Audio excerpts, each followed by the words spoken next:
हवाले से ये कहा जाए कि इन्होंने जो लिखा मानना ज़रूरी नहीं है, चलो भाई आला हजरत को माइनस कर दिया, पीर मेहर शाह साहब का नंबर आ जाएगा, लोग कहेंगे इनको मानना ज़रूरी थोड़ी है, इनको भी माइनस करेंगे, ऊपर लोग पहुंचेंगे मुजद्दिद फैसानी को मानना ज़रूरी थोड़ी है, उनको आप माइनस करेंगे, चलते चलते ये इमाम आज़म तक पहुंचेगा और फिर माअज़ल्लाह ये सहाबा और अहले बैत अतहार तक ये मामला पहुंचेगा कि हम तो हुजूर का कलमा पढ़ते हैं, सहाबा का कलमा थोड़ी पढ़ते हैं, मौला अली की और सिद्दीक़ अकबर की मानना ज़रूरी थोड़ी है, हुजूर ही मानेंगे। माअज़ल्लाह की गुमराही कहाँ तक जाएगी?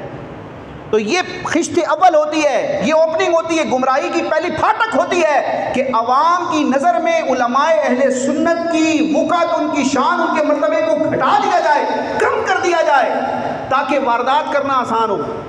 तो ये हमारे दीन के मुहाफ़िज़ीन हैं। तो आप अपने बुज़ुर्गों के हवाले से इस तरह की साजिशों में ना आया करें, आप पढ़ा करें। भाई इमाम अहमद रज़ा ख़ान का ये बंदा नाम ले रहा है, वो अहमद रज़ा है कौन, उनको पढ़ूँ तो सही, इन्होंने लिखा क्या है जिसका ये रद्द कर रहा है। फिर आपको पता चलेगा कि इल्म की दुनिया का बादशाह इमाम अहमद रज़ा ख़ान है।